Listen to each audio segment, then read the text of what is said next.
So they're going to say, well, then now you know. I'm like, now you know. Whether I know or don't know, it doesn't matter. Dizzle's going to be Dizzle. Mm-hmm. Like, as he says as he walks out the doctor's office door. Yeah. Dizzle's going to be Dizzle. AMA. Talking about himself in the third person.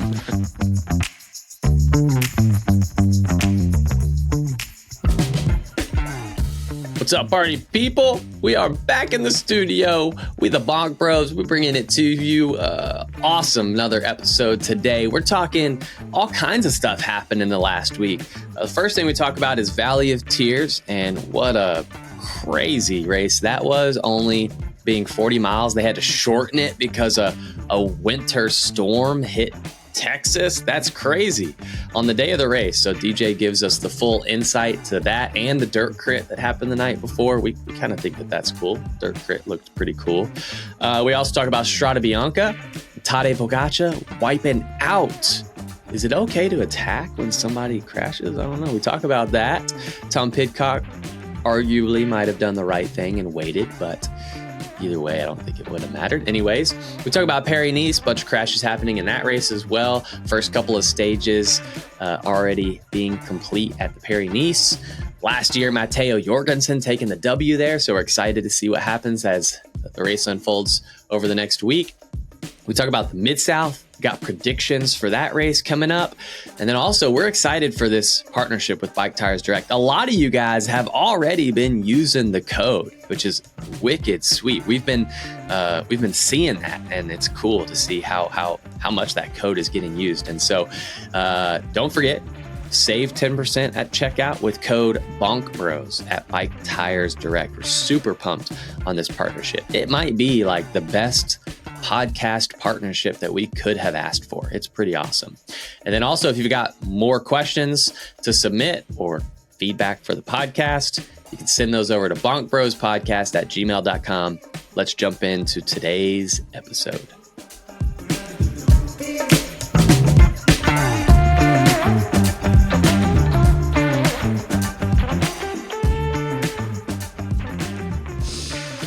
Oh boy, Dizzle. DJ, what do you have? You guys, do you have something to say? What? No, not really. Except for, I love how you decide that right when we start the podcast is when you need to check your phone. That's cool. I just put it on Do Not Disturb. Oh, good, man. Yeah, good. We know that's what I did. That. He's focused. I think you missed the part of the podcast last week where we were talking about who on the podcast has ADHD. Yeah, I did miss that. And you guys said at least 2 people. Accurate. Have you gotten diagnosed, or you just... No. I'm not ever going to go get that. No, that's stupid. I'm not going to go get diagnosed for ADHD. Like, they're going to give me a pat on the back and say, congrats, you got ADHD. And I'm going to say, I don't want meds. So they're going to say, well, then now you know. I'm like, now you know. Whether I know or don't know, it doesn't matter. Dizzle's going to be Dizzle. Mm-hmm. Like, as he says as he walks out the doctor's office door. Yeah. Dizzle's going to be Dizzle. AMA. Talking about himself in the third person. Took his medical advice. AMA. Nice. Yeah. Ask me anything? No. It means against medical advice. Cool. Yep. I think you can leave the hospital AMA for anything. Like, if you're dying, you can just get up and leave. They can't keep you there. Legally, I don't think they're allowed to keep you there. You can just leave. I wonder though how the Hippocratic Oath plays into that. If there's any doctors there's probably some doctors that follow Dylan's YouTube channel. It's generally the audience that he appeals to. So, or some dentists. Dude, I appeal to doctors, man. Yeah, I was going to say, I don't know. I don't know what Dizzle appeals to, but home electricians. Oh yeah, dude. I fired up the sauna last night. I got it hooked up. Thank you to a couple, actually multiple people. I in one of my reels in my sauna updates, I said, now I ain't going to show you guys the electrical because I don't want you guys telling me I did it wrong. And 3 people messaged me and was like, bro, you did it wrong. And they were like, we're only telling you this because we don't want you to burn your house down. But I originally wasn't going to use thick enough wire. And, but I swapped it out. I got thicker wire. I got the appropriate breaker. I did all that last night, fired that sucker up. It filled my entire basement with smoke, but that's normal. That's normal for first time use, apparently, because there's some residual oils on the heating element.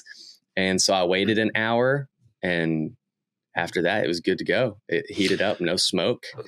So I hate to be the one to point this out, but you could have been sauna training like 3 weeks ago if you just bought one for $150 on Amazon. Yeah, but those don't get hot enough, Dylan. You and your goofy little zip up sauna, it ain't doing squat, bro. Not till you get up to like 180 degrees. I mean, it's so hot that you can't stand it. So I don't know how much hotter it could possibly be. Well, no. Like, so it's hot already that you can't stand it because you're a little wimp. So there's that. So yeah, hopefully tonight maybe I'll get to enjoy my sauna for the first time. This will actually be the first time I've ever been in a sauna, which is seems kind of crazy that to go to all this trouble to build something and you never even done it before. But you gonna wear your swim trunks, or are you gonna go full? I was wondering that. Do you wear a shirt or no? Honestly, shirt? if there's no one at my house, I just you go in it naked. I think you do have to protect your boys, because I think if those get exposed to too much heat, that's bad for testosterone. Mm-hmm. Or is it vice versa? Is it cold? So you gonna bring an ice pack in with you? What are you gonna do? I don't know. I don't know. You'll figure it out. Maybe somebody else on Instagram will message me about that. Knit a little sweater for him. Make sure you wrap little buddy up. Yeah. So tonight's his first night you're getting in the sauna? Yeah, I think so. I'm going to do some intervals today. And then after the intervals, I think I'm going to go straight from intervals into the sauna, I think. There you go. I think that's the protocol, right? It does look like, I'm a little worried. It does look like it's going to be warm at Midsouth, like 70 degrees. Well, I don't know if one sauna session is going to really help me out or not. The main reason I'm using it is because I'm just excited to use it because I finished it finally. It will be warm on race day. Race day at Midsouth looks like 50s, 60s. Mm-hmm. Maybe it's warm if you're coming from Canada. Oh, that's right. You guys are only doing one race. Wow. Yeah, dude. You're running 32 miles in like 3 days, dude. You ready? Dude. You panic training? No, I'm trying not to panic train. Yeah, exactly. See if I can recover by Friday. Train. Now, if your IT bands aren't roasted at this point, you aren't doing it right. When I did the double that one year, I literally couldn't run for 2 weeks before the event because I roasted my IT band. You took you and DJ getting sick or injured and then having to actually taper, maybe what's led to good performance. Yeah. I feel like I've done, when did I actually start training? Probably December timeframe. I was doing a little bit, but November, December. 12 weeks. Yeah. But also I had a week off for a couple of ski trips and then cross training. That's good. That's good for your IT bands. Skiing is great for your IT bands. Yeah, we'll see. I think I'm up to 80 grams of carb per hour on the run. While you're running. Yeah. Because it's harder when you're running, right? Yeah, you get a lot of jostling. So yeah. And what's your protocol? See. How are you getting them in? I've been using high carb mix, and then I've got some gels as well. Do you carry? I know, but are you going to carry a flask in your hand? You're going to have a belt buckle? No, I got a vest. The bat buckles. No, yeah, I do have one of those, but runners do that. They've got the flasks just wrapped around their waist. It's awesome, like a holster. Yeah. No, I've got a running vest. Yeah, a lot of people training with. Did the vest when I carry all your snacks and layers and whatever else. So We'll see, man. Yeah, it's a little bit different. I was talking to a couple people, and if you were going to ride 100 miles, race 100-mile race, you could go out and in your training, you might do a 100-mile ride, right? Depending on how much time you have. But in running, that's just not a thing. Yeah. And so, yeah, everybody only my longest run was 22 miles. And so that's what I did. Yeah. I got up to 22 miles. That's all I did. Yeah. Dizzle won the race. I know he did. I didn't win the run. I was 7th in the run. And I don't know what I was in the bike, but yeah, I was you had to be first in the bike if you won the whole thing. Yeah. Yeah. It's so hard too to look at last year's times because, you know, the guy that won or was on the podium, everybody went sub 4 hours for the run. And then they were like Cody Kaiser won the riding portion because he went 5 hours even. Mm-hmm. So it seems like the run is kind of the Kaiser didn't win the overall, right? No, he was top 10, but his run was slower. So I think that's unfortunately where most of my focus. 5 hours flat isn't even close to top 10. No, combined time. Double. Oh, gotcha. Yeah. Okay. Yeah, I know because I was 4th. Yeah. What was your time last year for the lead group? It's like 420. 424. That's fast. Oh man. I didn't know we went that fast. I guess I didn't go that fast. I almost went that fast. You were almost 5 hours. I included myself in there. Yeah, you were close. It's hard though, right? Because the run is the important part and kind of the unknown. I'm like, I can ride 100 miles. And then I was talking with, I relied a lot on Adam to shout out to Adam for being my pseudo coach through this whole process. And he's like, yeah, dude, I feel like you should also not neglect the riding part. And I was like, oh yeah, that's a good point. I should not neglect the riding part.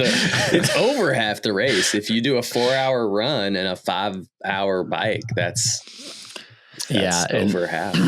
There was something like 8,000 feet of climbing, they said in this route. So it seems like it's all rolling hills though. Like you can get momentum into every climb with the last downhill. So it's really like 3,000 feet. Yeah.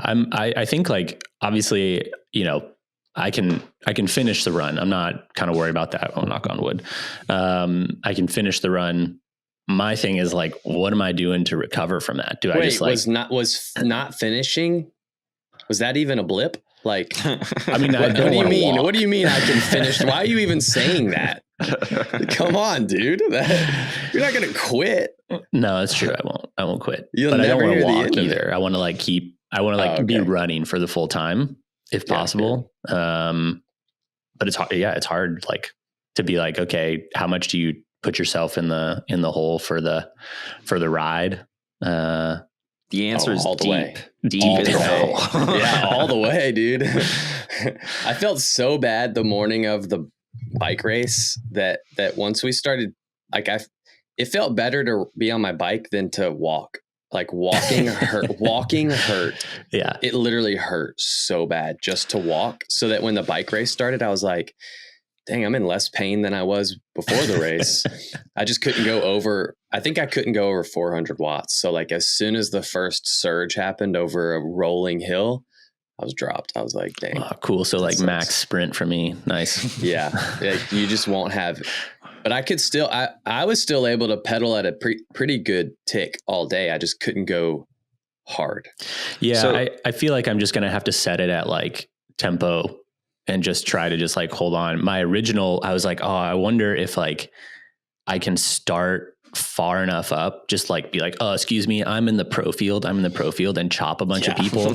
And then just like start so far up that I get pulled way out ahead. If you talk in your Peter Sagan accent, they'll put you on the front row. Yeah. So guaranteed pro start. I don't know how much this affects a running race, but the weather on Friday has 50 to 60 mile per hour winds. Oh yeah, dude. I was looking at the weather and drafting is going to be a thing. Yeah. The expo is going to get blown away. I know. I don't think I own tent weights. I'm going to have to go find some. You should just pull it up. You should just sit in a chair in your spot. Don't even bring the tent out. Just like, one year Dillman had to do that. I think he sat there in a chair for probably an hour and was like, all right, people had to come talk to him because I got sick and couldn't bring all this stuff. Yeah. So Adam Roberge and I rode the probably 80 miles of the course yesterday. Yeah. Give us that update. And what I will say is that it seems easier than years before. Like there's very few pinch points. You know how in Midsouth, like it's pretty rolling gravel roads, like it all looks the same. And then there's a pinch point, and that's very critical because you got to beat up near the front or else you're going to get dropped. Like the creek? Yeah, they're including the creek, but it comes later in the race. It comes at like mile, good.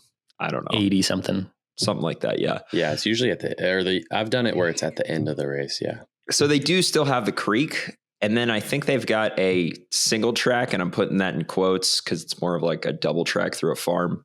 So there's no single track? They took out that single track? Yeah. And so there's not a single pinch point until that creek at mile 80. Like there's no tough double track. Just gonna send it straight across the water. So is it just going to be attrition then the whole day of just like everybody's going to be just riding at 7 watts per kilo until guys pop off? That's how it was last year, even with the pinch points. Probably. Really?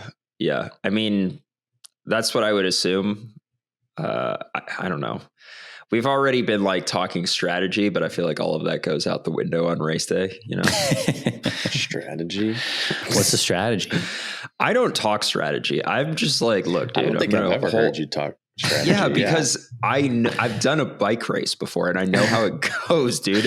Whatever strategy you think up the day before, it's like the race starts and it goes out the window. Oh yeah. Oh, dude. Every time I was on a team, we'd come up with some like strategy for this crit. And then 10 minutes in, it was just like, that's chaos. What I was about to say. At Texas Roadhouse, we would have before the race, we'd be like, all right, when we do our lead out, and we'd have the order of this person, we're sprinting for this person and this person's following. And I'm like, it got to the point where at the end of somebody would say that. And then after they'd say that, I would say, that ain't going to happen. Like, half of y'all are going to end up dropped. The sprinter ain't going to be there. We're going to have to just ride wheels. And like the reality is, like, if we can hold Legion's wheel to the end, there's a pretty good race. We should just do that.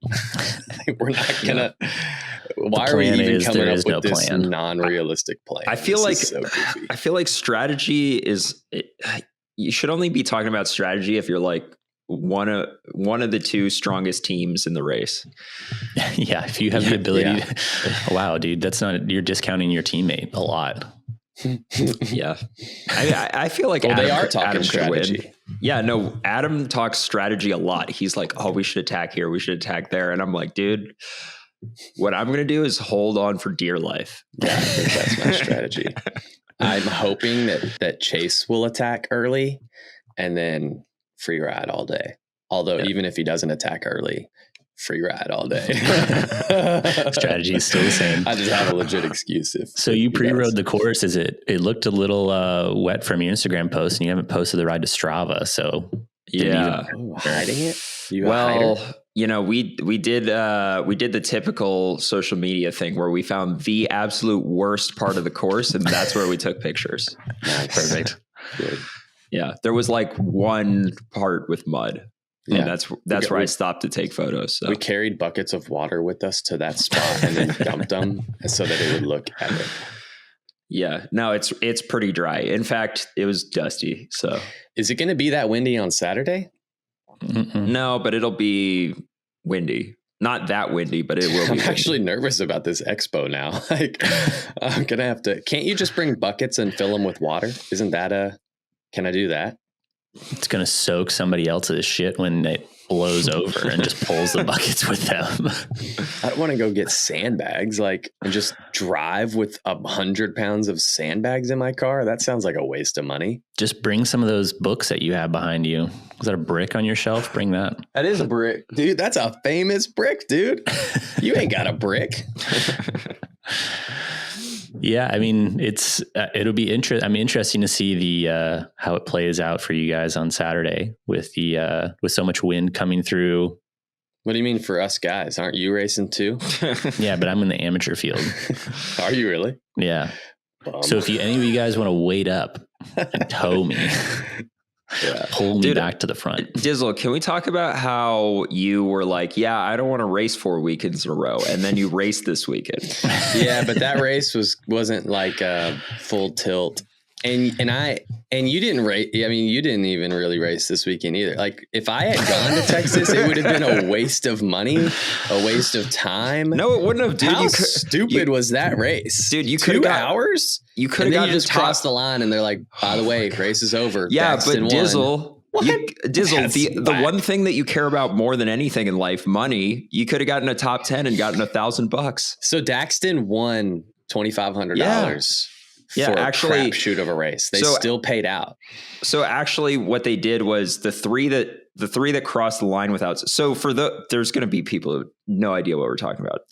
Valley of Tears. They shortened the race because the weather conditions were awful. It was raining, sleeting, snowing, wind. Pansies. It was terrible. How far was it? How far did they shorten it? Because I thought I saw something that said like, "Oh, 40 miles. We're still going on." Yeah, it was like 40 something miles. Was it? Okay. Yeah. Pathetic. So under half the recovery distance. ride. Doesn't even count for Daxton UCI Mock won points. the race. Like Daxton's cool. I love Daxton, but bro, Keegan was 11th. Daxton Mock wins the race. Something crazy happened, and it was because they just randomly shortened the race without telling it. They're like, "Oh, by the way, it's over." Yeah. So the three that crossed the line, like they basically were like, "Okay, the race is over," and Daxton just happened to be pulling. That's crazy. And they still paid out money.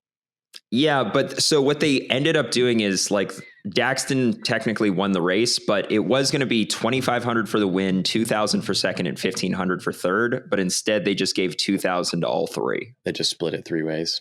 Yeah, dude, talk about getting in the early break and it paying off. Okay, early break and then the early finish, dude. That's strategy. Hold on, because it seemed okay. So I thought the course was one big loop. How did he just end up pulling across the line? It wasn't one big loop. It was a loop and then another loop. So you just did the first loop. So you just did one loop. Yep. Did the course change from pre-riding? Like, did they shorten the course and then say, we're just going to do 2 loops of this shortened course? Yeah. Gotcha. Okay. But they didn't know. But you didn't know until you basically crossed the line. They're like, "Oh, by the way, it's over." Yep. Yeah. They were pulling you. You thought you were getting pulled. Well, I was by myself when I crossed the line. So already dropped. Wow. 40 miles in and dropped. Already dropped. Dude. Dang, it's a good thing they shortened it. It was only going downhill for you, buddy. You were in front of Keegan though. Probably. Yeah. What happened to Keegan? You dropped Keegan by 3 minutes. Keegan's bike just filled up with mud and he couldn't pedal it. Wow. Seriously? I'm being serious. Yeah. Wow. I guess he's not that good after all. I don't know. He's washed. Can't even crack the top 10 at a 40-mile race. Maybe he should focus on dirt crits from now on. That looked cool, though. The dirt crit looked awesome. Yeah. If you're on Patreon, Scott and I did a watch along live stream of the race. You can go back and watch I'm not a Patreon supporter, so I couldn't watch the live. I was pissed. So tell us how did the race play out? You were close enough to the front, DJ, to actually tell us what happened. Yeah, unlike Drew last weekend. Exactly. Or this next weekend. Accurate. Yeah. All right. So that's fine. Basically, race. The first pinch point of the race is this really gnarly sand section. I don't know how many miles in it was, but we only rode for like 20 minutes before we hit it. And the race just kind of blew apart in the sand section. Like people were sort of off the front. There was a main pack, and then I was dangling off the back trying to catch back on. I did end up catching back on, mostly thanks to John Borstelman. But if you're by the get time dropped with somebody, he's a good compatriot. Yeah, for sure. And also, so by the time I caught back on, they had all Daxton and Michael Garrison, and then Hugo had already broken away. And so that's 3 off the front. And then I think, I don't know, maybe 10 of us. Yeah. You guys had a big group in the chase. And honestly, we were working not well together. Like people were straight up arguing with each other. And dude, come call on, dude. them out. Don't just say that. Tell us who. Okay, so there was the Santa Cruz hit squad, And then there was Trek Driftless. Okay. And then there was me and Adam. And then there's Chase. And I think Henry Nelson was in there. Maybe Henry Nelson. That's the cross guy, isn't it, Tyler? That won the. No. I think he's a mountain bike guy. And then also John Borstelman. Anyway, so like the winds were crazy that day, and we were riding into a headwind on this rail trail section. And I swear, like you're like telling me to call out a specific person, but honestly, I feel like I was the only one not yelling at people. Like everybody was like, guys, everybody just get along. What about Chase? Was Chase yelling at people? Oh yeah, dude. No, Chase wasn't yelling at people. But Adam Roberge and Finsty were like yapping at each other. Yeah, people like to yell at Adam. I feel like if people get mad, they direct that anger towards Adam during a race. Yeah, he has that. He is Canadian, dude. Yeah. People were just like, oh, do some work. Apparently, so Daxton's on Trek. And so that's the reason why the Trek driftless riders, so Toby and Finsty, weren't doing any work. Yeah. He's not on the same team, though. He just rides Trek Toby bikes. pulled that at BWR Kansas a few years ago because him and Daxton are really good friends, too. So, like, they weren't even on Treks back then. And Toby wasn't pulling through just to help Daxton out, basically, like a friend thing. Yeah. See, that's what friends do, Dizzle. They help each other out. They don't chase down their friends. You know how many times me and Dylan have been chasing together and he'll flick me through? I just say no. But I think most of the time it's my legs. Right. It's just so much stronger than I am. I can't pull through. Yeah. I should just pull a Kyle Trudeau, you know? Anyway, so if you yelled at me and started cussing at me, I'd probably feel really bad. And then I would just bury myself to make you feel better. Yeah. So anyway, we were yelling at each other in the rail trail, and no one was doing any work. But the thing is, like, when you're riding into such a heavy headwind like that, when you get on the front, you actually could be doing a lot of work, and the rider sitting behind you thinks you're barely doing anything, you know? Just because of how fast you're going. Does Keegan get mad? Like, was he yelling? I've never really seen him. I don't think he was. Keegan express emotion. Yeah, no, I don't think he was. I don't think he was yelling at anyone. I think a couple times he was saying things to people. Was he saying it to Tobin, and then Tobin would tell the rest of you? Yeah, I could see that. Yeah, no, Tobin was like, "Come on, guys, let's do some work." You know what I mean? Yeah, what a try hard. Yeah, totally. Jeez. Yeah. Anyway, so then there was this single track section, and I got dropped in the single track section. Wow, dude. Wow. Must be because you had that steel pipe of a stem. You couldn't even handle your bike well. Yeah, exactly. Yep. So then I was then I was with Borstelman, because Borstelman crashed in the single track section right in front of me. So is that why you got dropped? Oh, there you go. Yeah, just blame it on that. I'm not going to blame it on that. Just blame it on that. So anyway, so then it was me and Borstelman, and honestly, for the last like maybe hour of the race after the single track section, like Borstelman pretty much did all the work, and I just sat on his wheel. And he never even complained about it. He just did it. Well, he was like, "Hey man, do some work." And I'm like, "I'm dying." Okay. And that wasn't a lie. That wasn't a lie either. But anyway, so up front, the group of 3 made it to the finish line to sprint. Again, that's in quotes because they didn't really sprint. And then the group behind that was like the Trek Driftless riders. It was Chase. It was Adam Toby, Chase, Tobin. Yeah, and Chase beat you too. That's good. Yeah. And they didn't really sprint either. They just rolled across the line, and they, you know. Did you guys know that the finish was coming, or was it just a surprise after you crossed the line that they were like, "Hey, we're done"? Yeah, it was a surprise. Really? Yep. Interesting. Mm-hmm. You figured they would have had somebody like a mile out telling you. Ding, ding, ding, ding, ding, ding, ding. Yeah, you would have thought that. Yeah. Interesting. They didn't tell you over Racecom? Yeah, race radio. Race radios, by the radio way. tour timed in. Were you relieved that they cut it short? Well, I was by myself, so I was like, I guess that's fine. Because I'm Like, not. was it that cold that you were like, I just don't even want to be riding? Yeah, it was. I mean, conditions were miserable, and I was by myself, so I was like, yeah, it's probably better. on the live feed. It was hard to tell. Like it was trying to keep up with who was who, and not only does everybody have a black kit, which is super annoying, but also you guys are like all bundled up. So you couldn't, unless you knew what bike people were riding and could like pick that out on the Instagram live feed.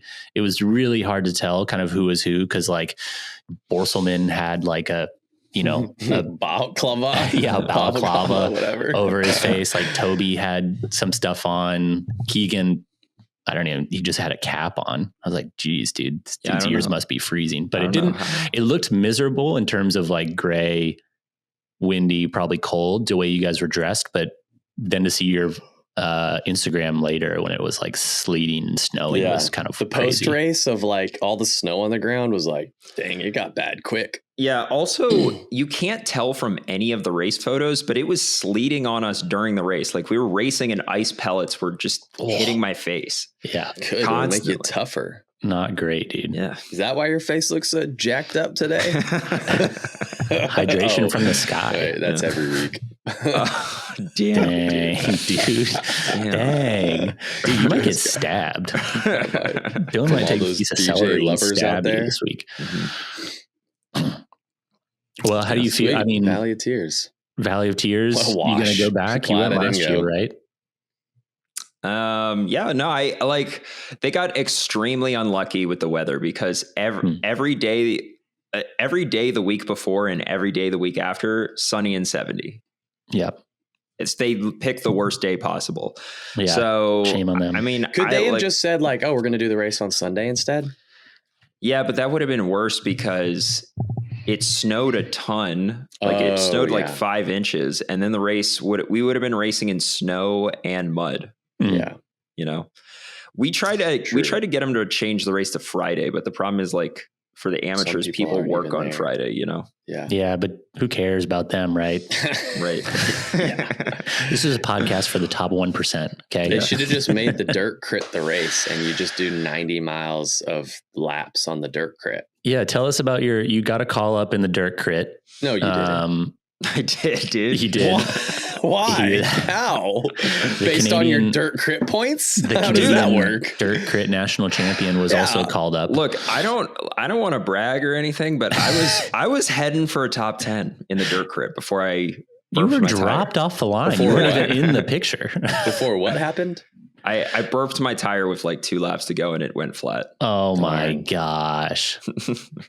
But I think I was in the top 10.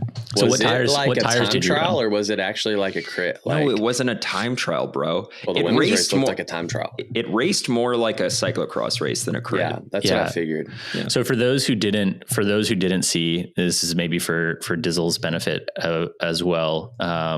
The course, I just saw clips. Yeah, the course did kind of look like a short track mountain bike race almost, right? You like sprinted for 5 pedal strokes into a left turn, kind of a little chicane. And then it was almost a figure 8 type course. So it was like an actual crit course.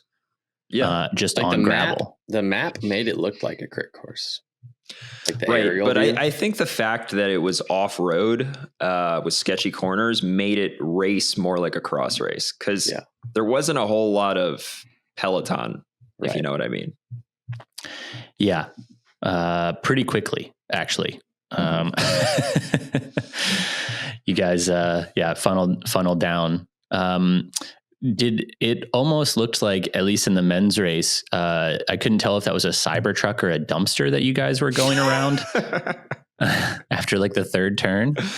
Probably a dumpster.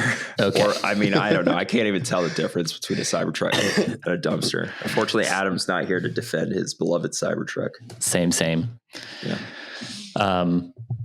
Scott and I were watching that, and I think it was like on lap 2 or lap 3, there were 2 guys at the front. It was like Tobin, somebody else. It was kind of hard to tell who was who. And I don't think Brad Soner really knew either. But dudes, 2 guys almost like ran each other into the dumpster. I don't know if you saw that, DJ, at all, but like they were coming too far back.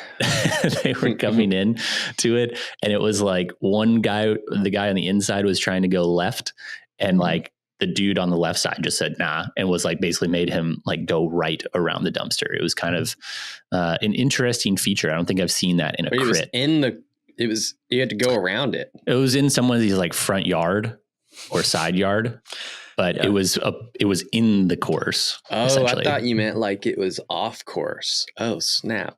Was it in the course? DJ, you were there. You don't know. I don't know. What are you talking about? You're the only person in the race. There's a dumpster in the middle of the course, and DJ's like, yeah, I didn't see it. Great. That's awesome. Yeah, apparently, so you can tell me if I'm wrong, but apparently Toby was off the front and then he crashed. Oh, apparently he crashed. Oh, Toby, yeah. Mm-hmm. I saw that he was off the front, and I was like, they said 20 seconds on the little reel that I saw, or the, what do you call those? Story. They said 20 seconds. I'm like, and then the next one was Keegan won. I'm like, how the heck did they bring back a 20-second gap if it was a legit? I mean, I will say it was very easy to crash because we're talking about really loose sandy gravel and cornering, I don't know how many corners there were per lap, but it was a lot of cornering and people are going really fast with really high heart rates. So hopefully he got a couple preems when he was off the front. Oh my God. Dude, they gave $1,000 preem on lap 2. And Tobin got it. Yeah. Tobin like sick. Pulled on the front for like 2 laps, got the $1,000 preem, and then that was kind of it. Yeah. Heck yeah. Get that money, dog. For sure. They used to do that whole shot preem in the USGP series. Remember that? It was like $250 to the first person of the first turn. It was like 5 seconds into the race. Awesome. Yeah, you kind of felt bad for like they had preems in the women's race, but it wasn't like as much as the men's by any means. So it was interesting. Much money or so I was warming up while the women's race was happening, but they said that Sophia lapped all but 3 riders. Yeah, it was Sophia, then Crystal, and Emily Newsom, I think, was third. Mm-hmm. And then maybe right. Lauren Stevens was third or fourth. In the reels, it looked like there was only like 5 women in the race. Like every time it showed a reel, it was like 1 woman at a time was going past. I was like, yeah, it didn't look like. I think there were 10 or 15.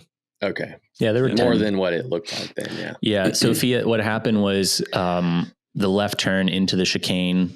The rider who was second wheel basically like unclipped and kind of put a foot out, and then just that Sophia was already on the front, and so after that there was just game over for the rest of the field. Right, 15 seconds in. Over. No one was coming back from that, and Sophia just proceeded to like ride off the front.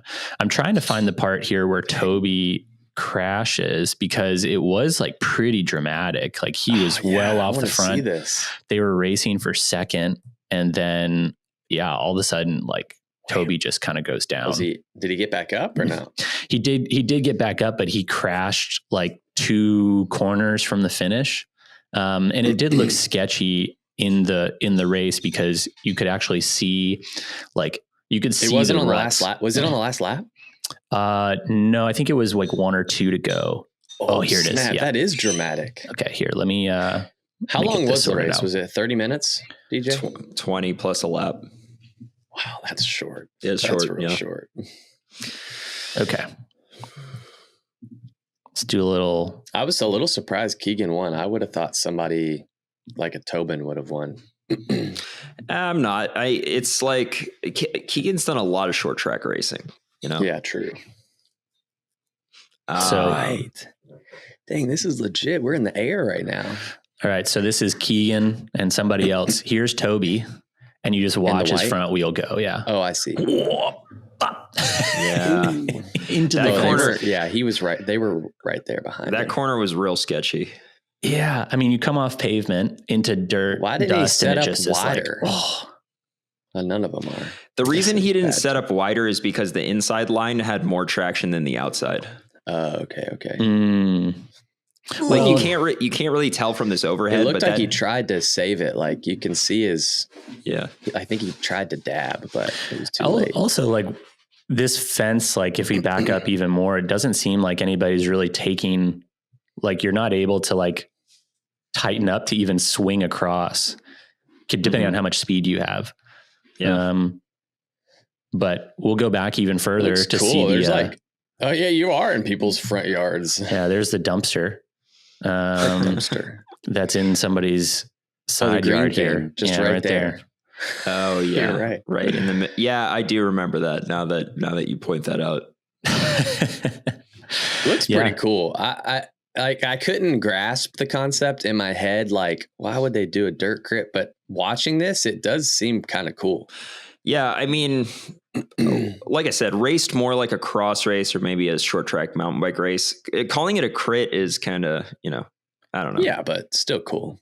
Yeah. No, I'm not saying it's not cool. I'm just saying, I don't know. There it is. So who ended up being second place? I haven't been able to find results. You can see me on the side trying to figure out what's happening with my tire. Good job, Keegan. You're doing great. Yeah, Keegan. I love you. Yeah, that's it. That's all she wrote. Pretty much from there. Yeah. Well, I want to do a dirt crit. Yeah. Did you think it was a novel idea? Like, would you, if there was another dirt crit, if Midsouth decides to throw in a dirt crit this weekend, would you sign up? I think the only reason I did it was because you had to do it to get the prize money. And it's a good thing that I did do it because prize money went top 10 and I got 10th. So how much money did you get? $1,000, dude. Dang, dude. For that crummy performance. Wow. That's what I'm telling you. That's what I was trying to tell you at the beginning of the pod. You're like, man, it's a good thing I didn't come because that would have been a waste of time. Like, you got 10th out of 10. You barely even, if you one more spot, you would have got $0. And I know. Odds are I would have been 11th. Mm-hmm. Yeah. Well, you would have been probably 12th because Keegan was 11th. So I wouldn't have been. Oh, Keegan didn't win any money. Oh my gosh, that's embarrassing. He won money on the crit. I think he got a couple of preems as well. Plus, I'm pretty sure he got a pretty hefty bonus for even coming to the race. So yeah. Well, I won some money. I thought they weren't going to pay out, so I thought I was going to win more money than you. I didn't know you won $1,000. How much money did you win? I won $250 at the local race. Oh, nice, dude. I'm rolling in it now. Dude, that's a quarter of your sauna this whole paid for. Podcast, like homeless. Like I'm not about to slump to you guys' level. I'm done with this. I'm on that local race. That glacial drainage money, dude. That's what I'm on. All right, DJ. So what tires were you running? I saw your Ben Delaney video. Where you just, for the crit or for the race? Yeah. Oh, I'm interested both. For the crit. Yeah. Well, tell me both. Yeah. I don't really care about Conti Race Kings. Interesting. Both. But the reason why I burped in the crit is because I wanted to run super low pressure to get traction in those gravel corners. Mm-hmm. So I ran, I think, 15 PSI front, 16 PSI rear. Dang, and that's so bad. So it did feel good to corner on that low pressure, but shocker, when you run that low pressure, you end up burping your tire and losing all the air. So it just went flat instantly. Not instantly. I think I could do one lap before it was completely flat. Did you the other guys on mountain bike tires, or did people opt for narrow? Oh yeah, a lot of people are on mountain bike tires. For the crit, yeah. Okay. Yeah. Which, I mean, you could. I guess you could argue differently, but it seemed obvious to me that a mountain bike tire was faster for the crit because cornering mattered so much. Did you try to take a free lap? I don't do enough crits to even know what that is. Oh wow. Okay, good. Maybe you should have tried. You should have been like, I had a mechanical. Can you push me back into the front? I was in the lead group. Get thrown back into the race. And did you run the same Conti Race Kings, or did you go with the Thunderbirds on race day? I went with Race Kings. Are you doing Race Kings this weekend? Yeah. Sick. Me too. Do I have to shave? I just put on a fresh pair of Race Kings last night. Yes. Do I have to shave Your the tires? Your head? No, you don't have to shave your head, actually. Oh, dude, I'm going to shave my head for sure. I need those Aero gains. Check. I'm going to wear some Aero socks during the running if your tires race. Don't look like your head, then why even run them? Yeah. Dude, your tires have more hair than you do. Russell Finsterwald posted a reel of him shaving his Conti Race Kings. Which look, I don't, I don't want to say anything, but both Finsty and Keegan, they're mad copying me constantly. Yeah. Mad. You're a trendsetter, dude. They're probably, dude. That's the mountain bike tires on the gravel bike, the drop bars on the mountain bike, shaving your tires. I'm like, well, dude, what's next, man? They got to start a YouTube channel. Oh, wait, Russell just did start a YouTube channel. Yeah, dude. Kerry Werner is the Sam Smith of gravel now. He's making his legit is transitions one. I saw his video and then I saw the Perry Nice highlights and I clicked on the Perry Nice highlights. So I didn't watch Finsty's video. Yeah. Was it good? Yeah. I was watching it before. Yeah. Him and Kerry just that was a test. It up. Because Dylan will watch Finsty's video, his first video he ever puts out, but you won't watch mine. Friends. Real friends. Dang. Right. Well, I just need to scope out my competition, Yeah. Oh, and I'm not in that. Okay. Got it. Got it. Dude. Got Top 10 on if there's a dumpster this weekend, you better. I'm putting you into it, buddy. You just run him into a cow. That bovine bypass, just run him straight into a cow. I'm taking you out in the creek, dude. I'm just gonna clobber you on the creek. Mud wrestling at mile 92. In the creek. Could get some big dollars for that. That would be epic. Imagine what kind of controversy that would start. Yeah. Well, good job, DJ. Thanks for holding it down for the pod, for being top 10 in a race. That means you're pro if you're top 10. Yeah. Anything past 10th, you're a wannabe. Amateur. That's like Keegan. Yeah, I bet Keegan felt like an amateur in his plane ride home, private plane ride home. He probably did. For real. He's not proud of that. Would you be? I mean, you can't be Keegan and be happy with 11th. I don't think Keegan is happy with second. Accurate. No, probably not. Yeah. So 11th is like, that's, yeah. I asked this. So Tobin got a whatchamacallit, a preem. And I was kind of wondering, do you think that Keegan makes him split that preem money? I would hope that he just lets him keep the whole thing, because like Tobin just pulled for the first 2 laps, you know? Yeah. Like, Keegan did nothing to help Tobin get that preem. Do you think Keegan splits some of his prize money with Tobin? That's a better question. I think it probably depends on the race. Yeah. Yeah. I don't know. On Roadhouse, we would leave it up to each rider's discretion. So like we would say, bully people into whether or not they should take a cut. Yeah. So like they would say, do you want to cut? And you had to say yes, no, or partial in front of everybody.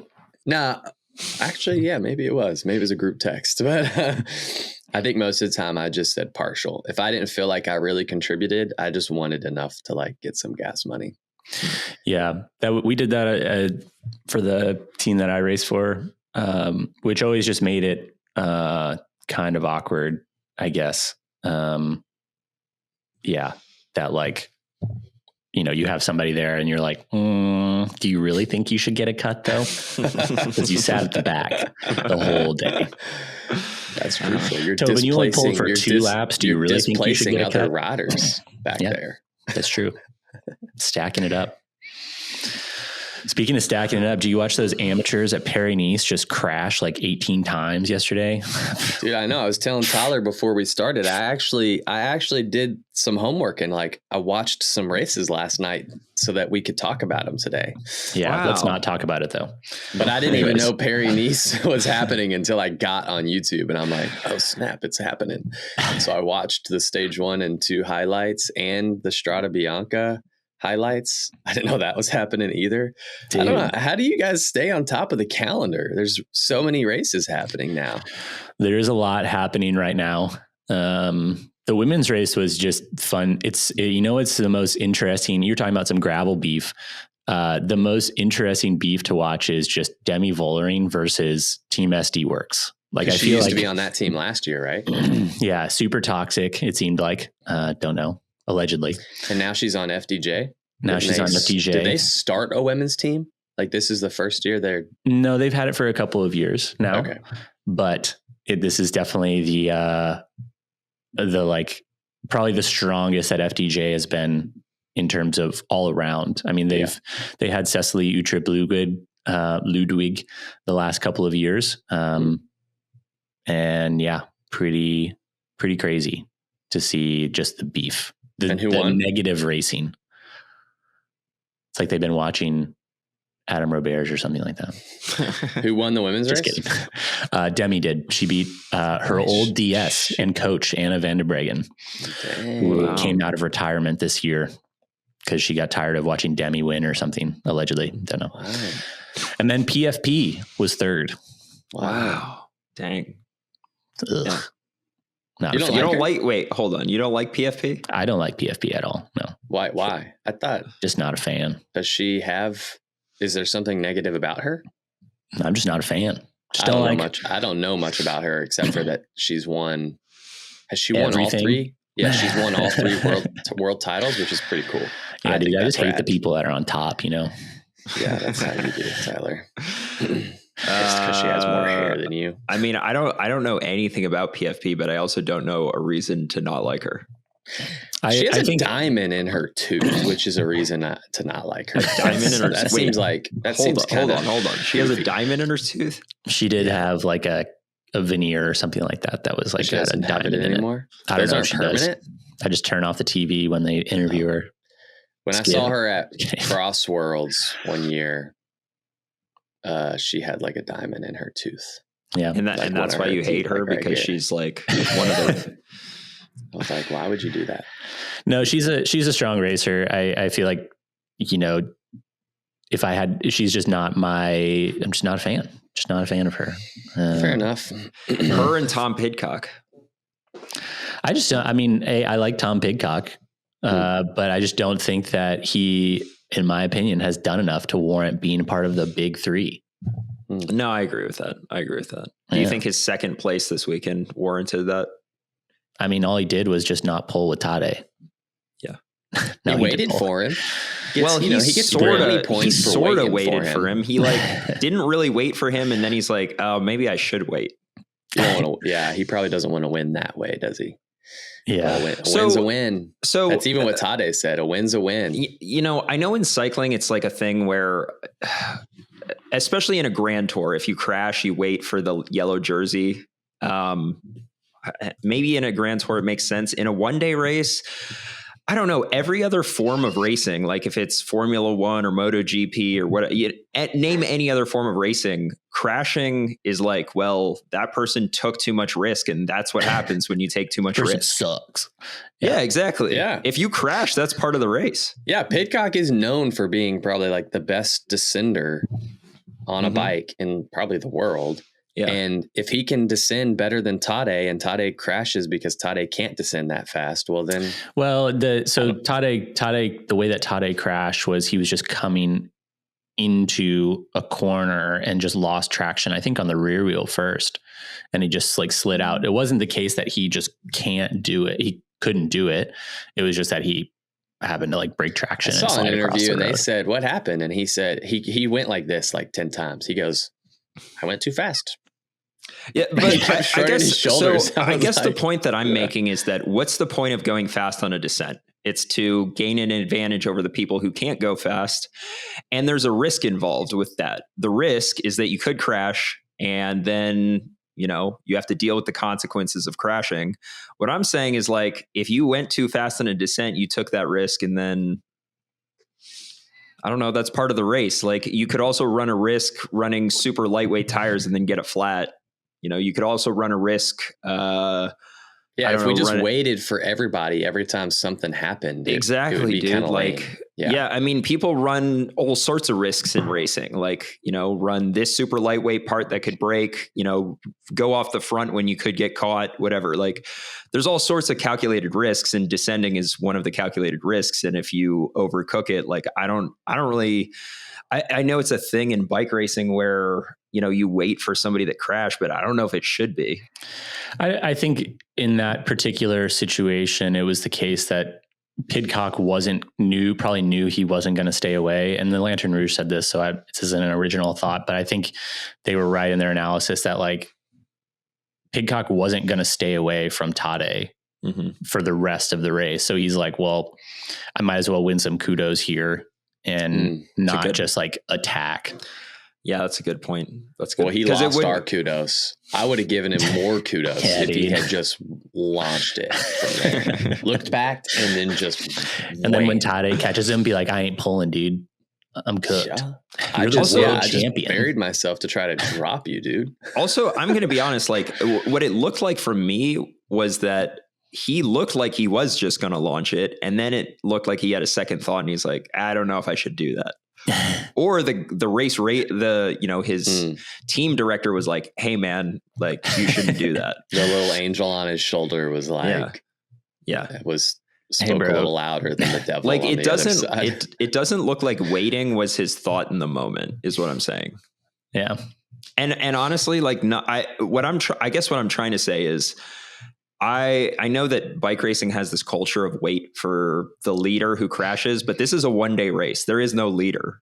And it's like, you took too much risk on for example, remember when Mohoric won MSR? Yeah.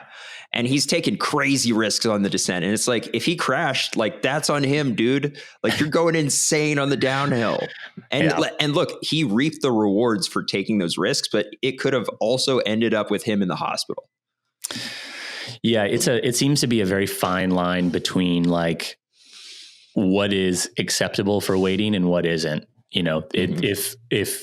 If it's someone that's like a big champion, if it's the yellow jersey, there's this whole culture of like, oh yeah, or the leader of the race, like, oh, let's stop and wait for them.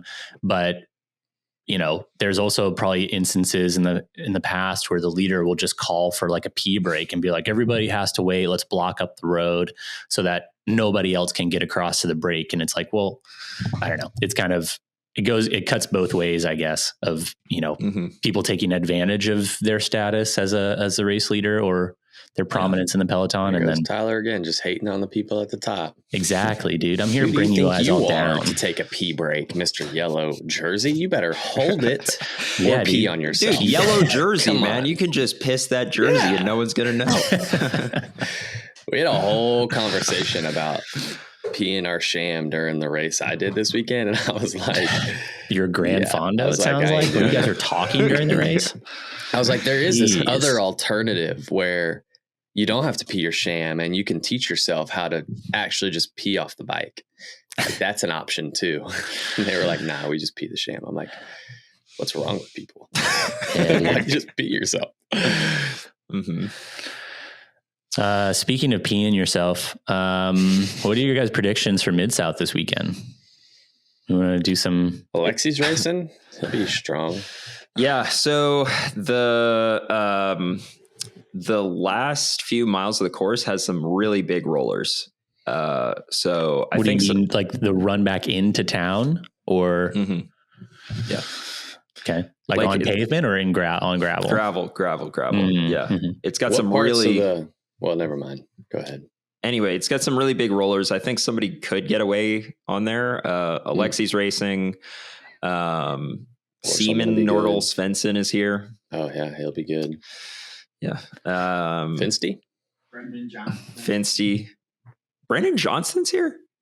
Let me wait, hold up. Seriously? Yeah. Brendan Johnston's here. Yeah. Wow. Dang. So it's like basically everybody except for Keegan. Alex Howes. Who else we got here? This says Quinton Herman. I don't think that's right though. Races for Cycle X Racing. Different Quinton. Who else we have? Ted King is in the race. So debatable whether it's really worth mentioning him, but Daxton Mock Valiant Tears with Champ right there. Yeah. Jonas. Who is Michael else Garrison racing here? Let me scroll back up here. There's a long list. There's a lot of people. Michael Garrison is not listed on here. He's doing pretty good. Adam Roberge, Nicholas Roach, Toby Reed is racing as well. Roed? You mean that guy? Roed. Trey Shepard. Oh, hitter. Alexi Vermeulen, Owen Vermeulen. I think so. If I had to give a prediction, I don't know how good a shape Alexi is in, but I think this is the kind of course that's pretty good for him. He did a 55-hour 2-week block a couple of weeks ago, dude. What are you talking about? I know, dude. Julian Gagne is in here. Yeah, I don't think he's going to win. Like, I think Julian needs a race where he could just time trial for 10 hours, which I don't know if that race exists, but yeah. So I'm going to go with Alexi. Interesting. Dang. Chances of me doing good are going down and down. I hate looking at start lists. All those guys, every single person who just listed is faster than I am. If I had to give a prediction for the women's race, I think I'm going LDC because LDC crushes it on this course every year. Yeah, she's won it like 5 times, hasn't she? Yeah, something like that. Yeah. Lauren Stevens is here. I'm just picking out some names: Jenna Reinhardt, Paige Onweller, Deanna Malis. Let's see. Heather Jackson is here. And there's like 0 chance of like water, right? Cecily it's going to be dry. Decker, LDC. It's going to be dry, yeah. Crystal Anthony, Whitney Allison. Interesting. No, we said no Finsterwald, right? Just Toby. Oh, is Finstein on the list? Let me see. Sure the one with the start list, buddy. Nope. You think Russell Dylan Finsterwald is not on here. But Toby is. Trying to go back to back. I mean, Toby's a good pick too. You know, he won it last year. Yeah. I mean, Chase is running aero bars still. Yep. He's trying to decide between the disc wheel and normal wheels right now. For some reason, I don't know why. I feel like disc wheel is obvious. Yeah. Dang. Well, who'd you LDC for the women? LDC for the women. That's my prediction. Alexi and LDC. Alexi for the men. How was Alexi here last year or no? It's his first time doing it. First time. Wow. Yeah. Doesn't usually bode well. I feel like you got to get one under your belt. Well, this is the one he's getting under his belt. The first and the last. What parts of the course should I check out for pre-ride the next 2 days? It all looks the same. Okay. Like this. Are you guys stopping for pizza at Guthrie? Yeah. So I saw from the course preview. He could probably like pizza stop. When you're taking off your leg warmers this year, eat pizza. Just stop and grab a slice while you're there, dude. Yeah, dude. I'll be sure to be there for you this time around too, so you can take off your leg warmers and you're racing. Yeah, dude, I'm gonna be that far ahead though. Yeah. We do have the ignition booth at the expo. I think. Yeah. Do I have to be there? I don't know if anybody else is going to be at the tent except for me because both of you guys are unreliable. Tyler is usually reliable, but I'm not going to be relying on you that day because you will have ran 32 miles and you had said, "Oh yeah, I'll be at the booth," and I'm not expecting you to be at the booth. That's probably a fair bet. Yeah. I will come to the booth You're going to be as I washed finish. after that, dude. I'll finish and I'll walk by the booth for 10 minutes to sit down, and then I'll go back. You might not even do that. I barely made it to my car after I got done with that run. Dude, what are you talking about? I'm getting on the rollers. I'm going to warm down in the Probably tent. not a bad idea, honestly. And DJ is just so full of himself that he doesn't acknowledge that he owns half the company. Are you going to fret about tires this year? Or Not are you really. I'm pretty committed to Race Kings. Like I don't feel the need to fret about anything. You know who frets is Adam Roberge. Like, dude, Adam Roberge was fretting hard. He flatted last year, didn't he? Yep. He flats a lot. Maybe it's not the tires. What is it? His lack of bike handling skills. Payson's not going to be there. Yeah. That's worth mentioning. He's like the most winningest person of Midsouth. So you're saying that it'll be a fair race this year? I think the Someone only will go race. the full distance? Oh yeah, Finsterwald and Payson, the two biggest cheaters of last year's race, aren't going to be there. Then yeah, it will probably be a pretty fair race. Yeah, we'll probably race the full distance this year. Dang. Called out. Called him out last year. It's nothing new. Yeah. Do stupid things, get called stupid. Like people do it to me all the time too. It goes both ways. Jeez.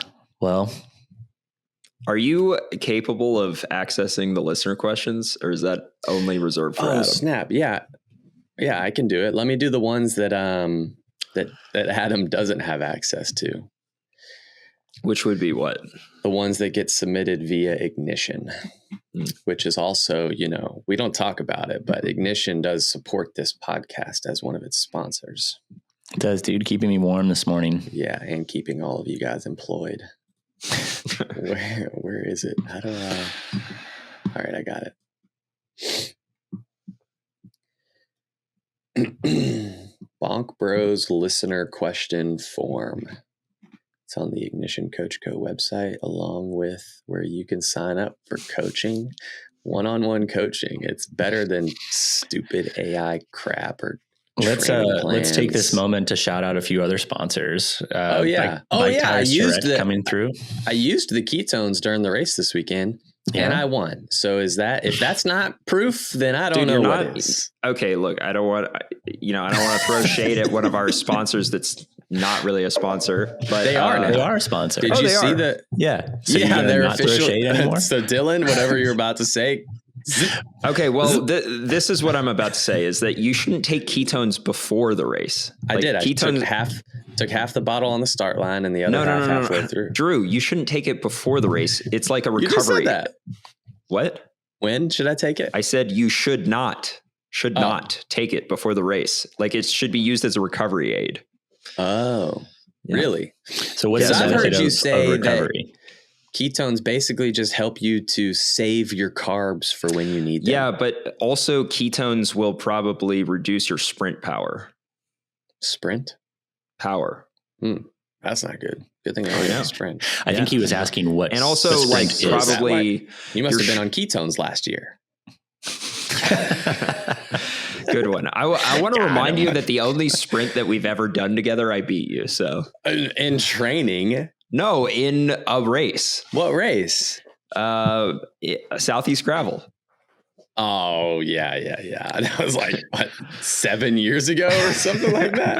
Well, I'm just saying, man, you've never beaten me in a sprint in a race. This is like Scott talking about how he's this weekend undefeated in gravel. And the only gravel race he did was like it was a Southeast gravel race. Grand Fondo in Maryland. The only competition there was Ted King, which I was in the race. Oh yeah, I got second to Scott in that race that he won. So tell me more about using ketones as recovery. Yeah, because that's how I've been using them. But just because look, I did it totally wrong. So if you use ketones before, you're probably reducing your sprint power, and you could be reducing your short duration, maybe 1 minute power. Who says? But if you take creatine and ketones, creatine helps your sprint power and your 1 minute. So like best of both worlds. I guess, but like you're back at zero. At least. I'm just saying if you want, you can do the bro math all you want, but like if you want your sprint to be as good as possible, do not take ketones before the race. But do take creatine. So yeah. Sure. Yeah. Do you take creatine? I stopped taking creatine in season because I don't want to be super heavy. Worth it. I'm going to keep taking it. All right. Like 1 pound. I think it's worth it To not get, Yeah. Weight doesn't even matter, Dylan. Remember? Yeah, no, you're right. So yeah, no, take it after as a recovery aid. And also, how does it help with recovery? It's a good question. There's been research. There's been wow, stumped. Got him. So I mean, dude, the research study that they have on ketones, the research study, yeah, as in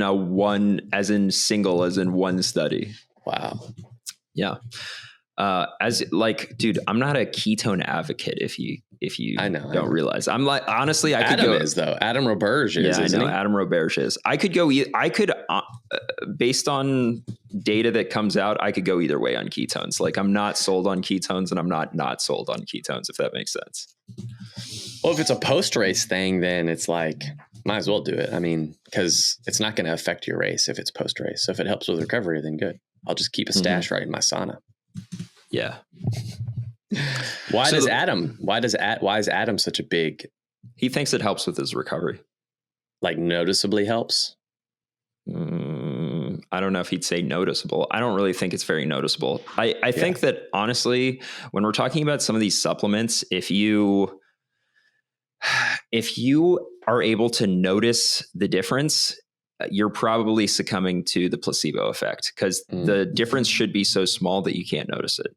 Yeah, but that's okay. I also think there's a bit of like, I mean, I also think that there's the part of like, if you're not doing the other 95% of things correctly, then like ketones aren't going to help you anyways. Yeah. Oh, like real training. Yeah, dude. Yeah. Right. So if you want to like, ketones might help, but what you really need to do is hire a coach. IgnitionCoachCo.com. Exactly. So that was a pretty good ad read, huh, guys? I think so. Hey, so I gotta fire up the Crockpotanator 4000. Would you guys suggest that I add in one of the for the additives, like the speed additive, or should I just go with the super secret? It's waxing your chains already a marginal gain, and the whole speed chip, endurance chip thing is just adding margin to margin, gain. And like at some point, diminishing returns. I don't want to hear you. No, Dizzle. I just don't think it's worth it. Dizzle, we can Dylan and Chase freak out about those cheese, those speed chip stuff. And I think they just like it because it looks cool. Dizzle. And it comes in a cool little shape. It does look cool. Like, does he ever stop talking? No, he doesn't. I don't have mute power either. So Dizzle, we can talk shit about ketones. We cannot talk shit about the speed chip, man. That's where I draw the line. That's where I draw the line. How much efficiency does it help? Oh, well, 0.001% faster. I actually think it makes a big difference. Until it runs out, and then it actually makes it worse. I think it makes a big difference whether you pick the speed chip or the endurance chip to like, you actually notice how long the chain lasts. Like if you use the endurance chip, you're not going to hear your chain for the whole race. You just won't. If you use the speed chip, you're kind of running especially if it's really dusty like it is this weekend, you are running the risk of that chain being real creaky by the end. Or you could just run no chip, and that's kind of like the happy median. So that's what I do. So here's what I'm going to do. I think I'm going to re-wax my chain, and then I'm going to put some drip lube on top the night before. That's what I do. As an extra layer of protection. I wax it before I leave my house. But I'll pre-rad the course for 2 days. And then the night before the race, I wipe it down with a rag to get the dirt off of it and then drip it. Is that a good? I think it's fine. You have to make sure you do it the night before, and you have to make sure you use a decent amount of the wax. You can't just like put a little thin coat. I put a decent amount of that drip wax on there to make sure it actually gets all the way down in there. And then I rub my finger on there too to massage it into each link. If you want to know what I'm going to do, instead of Dizzle, who doesn't even believe in the speed chip, I'm probably going to just speed chip wax my chain the night before. And that's it. I don't like doing that because I don't like taking my chain off. Too risky for me. Can I just roll over to the SILCA tent at the expo? I was thinking that, and just have them do it all for me. Yeah. It could be free advertisement for them, and it's me procrastinating on my bike work, but it's also advertising for them. If they put the sealant in my tires for me and they wax my chain for me, but I hang out there and talk to people while they do that to my bike. That seems like a win-win. Yeah, you could for do that all parties. While DJ holds down the ignition tent, we can both go over there. I don't know. I have to be at the Good Life tent for 30 minutes to an hour at some point, and think the ignition tent might just be empty at that point. Mega tent. I'm gonna have to get we should just take up a whole row of SILCA. Well, your Good Life, who cares? They don't sponsor the podcast. And then Ignition Coach Co. And then if Bike Tires Direct was there with the tent, we could have them right next to us as well. Yeah. That way you can get all your tire needs. A lot of my sponsors. Abus wanted to be right next to me. That's how much they like me. Yeah. So the Abus tent is right next to the Ignition tent. I'm just going to wear my Abus helmet all day to make the guys at Abus happy. They're probably going to be like, wow, why'd we sponsor this guy? Look at us try hard. Yeah. So if you're at the Midsouth this weekend, come swing by. I'll be at one of the tents all day. Yeah. Probably bouncing around. If the Ignition tent's empty, then take a flyer and sign up. Dizzle, did you finally pull up these listener questions or what? Oh yeah. I forgot that's what you guys told me to do. Yep. I had things to do here. I have no idea which ones we've answered or not, so I'm just going to start at the bottom. Okay. We got... Is the bottom most recent? Most recent, yeah. Okay, cool. What tire for rule of 3? Last year I did it on my Crockett on Terreno Dry 38s, but he got the new checkpoint. 38s, dude. Yeah, but that's probably the max that the Crockett fits because it's a cross bike. Wow. But he got that new checkpoint, and he's wondering what to go with. Oh, he's a junior. He's 14 years old, so no vulgarity in your response. Biggest tires you can fit, dude. Yeah, Race Kings 2.2. Yeah, because rule of 3 is in Mintonville, and there's a lot of flatting, and so single track. You want to go with mountain bike tire, Conti Race King 2.2. Conti Race Kings have really good protection too. So yeah, that seems like a good. To this junior, they steal their parents' credit card and go to Bike Tires Direct.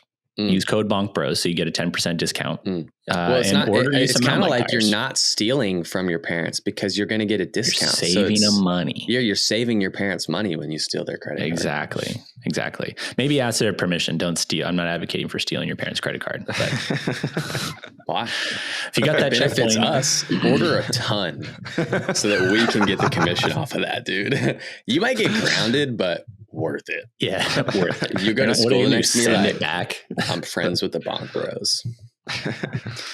I thought this kid's name was Jeff, but it's actually Jet, and that is pretty cool. If I was a bike racer and my name was Jet, you know that I wouldn't shut up about that. I'd be coming up with all kinds of yourself in the third person. Yeah. I hope he talks about himself in the third person because Jet is such a cool name. Jets are fast. And he's a bike racer. Right? It's like, come on, it doesn't get any better than that. That's why people come here for the insight like that. Yeah. First name Jet, last name Money. Jet Money. Jet Watts. Dang, this guy. The next guy has his email is Aerometrics. Great. Yeah. Everybody email Aerometrics right now. Ray from Colorado. Oh, he doesn't have a question. He has a comment, so I'm not going to read it. Next question. This is a question form, not a comment form. I'm just kidding. Dylan gets another top 10 and beat. Oh my gosh. He says, hope he's thought out by this week's podcast. That's all you wanted to write in, dude? Man, come on. Get off of it. We got Andy from Birmingham, the UK. Wow. Or maybe his name is Birmingham from the UK. I don't know. Hey, guys. First things first, I'm a big fan of the show and very grateful for all you do. Thank you. You out, Tyler? No, I was just saying thank you. I thought you were saying peace because you had to leave. I'm an older rider, 48, and came to cycling late in life. Yesterday, entered in my first ever Cat 4 race and ended up being caught in a nasty crash. Long story short, 3 broken ribs. Darn, everything hurts. The doctor reckons I'll be off the bike for a month. That's the longest I've been off the bike in 4 years. Any recommendations of what I can do in that month to minimize fitness loss? Oh, wrong podcast. This is a Matchbox question. Come on, dude. We don't actually talk about coaching on this podcast. Go to the Matchbox podcast to maybe have someone read your Keep up the good work. Yeah, you guys have any recommendations? Oh, we are going to answer his question. Yeah, I mean, I read the whole thing. We should probably answer it. I didn't want to just waste all that time reading it. I should vet these things is what I should do. Yeah, because, you might accidentally Broken read ribs. a question that's just somebody telling me I did a good job, Yeah, that was deleted. That wouldn't have made the cut. Broken ribs is hard. You can't really do much. You can't run, can't do gym. Ride the trainer. Yeah, but even that's gonna hurt.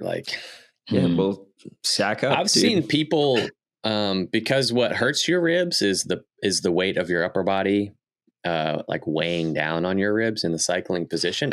Have you been doing neck exercises recently? Your neck looks like you've been like you're an F1 driver, dude. Me or Tyler? You, man. Me? Yeah. I don't know. Somebody said I looked ripped in one of the pictures from BW Arizona. And I was like, that's the first time in my life that somebody has said I looked ripped. So do you do neck exercises or? No. I mean, I do push-ups and pull-ups. Do those help your neck? I don't know if they would get you that beefy neck that you have. Okay. Interesting. Maybe my head is just so small it makes my neck look unproportionate. All right. So this guy should do some neck exercises so it doesn't crunch him down. What I was saying before that neck. Totally random comment that Dylan made. Okay. I've seen people jerry rig something to, I think they're ceiling or something where they strap something around their arms. So they're riding and it goes kind of under their armpits, but it's lifting them up. So it's kind of, and I think maybe they attach it to the wall behind them or the ceiling above them. This is pretty, I guess, involved, but it's supposed to help take some of that weight off of your ribs or help with that. And they were able to ride the trainer a little bit more, even with broken ribs, I think. But yeah, I've had broken ribs before. I don't know. It sounds like this guy's broken ribs are worse than my broken ribs. But honestly, I just rode outside. I was just unable to stand up. And every time I hit a crack in the road, I had to take my hand off the bar. But other than that, so you're telling this guy just to suck it up, and that's basically what I'm saying. You need to get the tattoo. It's just pain on your knuckles and suck it up. Yep. The pain that you feel from your ribs hurting will carry over to a higher pain tolerance later on with your legs. That's good. I mean, pain is a mental thing. I often just sit and poke myself with a needle because it hurts to increase my pain tolerance. Okay. I think we've reached the end point of this podcast. I've heard of somebody. Okay, I legit have heard of somebody doing that where if they got a leg cramp in a crit, they would take one of the safety pins out of their number and stab the leg that was getting cramped. They'd poke themselves with the safety pin to make the cramp go away. Apparently, Eddie Merckx used to just ride the trainer in a dark room, staring at a wall with no simulation whatsoever, just to be mentally tougher. That sounds psychotic. Was he in a straitjacket when he did it too? Maybe. Yeah. All right. Eddie Merckx, you said? Yep. Wow. I mean, they didn't even have Zwift back then, so I don't know how they entertained themselves on the trainer, but true. They looked at the colorful wall instead of the black wall. Yeah. All right. Well, no more. It's a good place to wrap. We only did 2 questions and none of them were good. Yeah. You guys need to send in better questions. Nah, somebody was asking about aero helmets. Oh, actually, he sends in a list of aero helmets and their aero benefits. We talked about this last week. Do you want to read it? I have some data from actual aero sensors I guess it's called Aero Sensor. As this tech continues to gain popularity, can you guys hear that? Is the dryer on? My garage door is opening, and seeing as to how I'm right above my garage door, we'll continue to verify that Dylan is pretty smart as this tech continues. Dylan is pretty smart about everything. Oh my gosh, I gotta vet these things. What the heck is wrong your with own people? questions? Did you just submit this question like 10 minutes ago? Like, and then pulling us to listener questions? Man, you guys are ridiculous. I've been an aero weenie for years, and that goes deep into gravel and even fat bikes. Here are my results testing just a few from Bora Teamwear. Full TT setup, very close to as ridden to 510 miles at 24-hour world TT champs.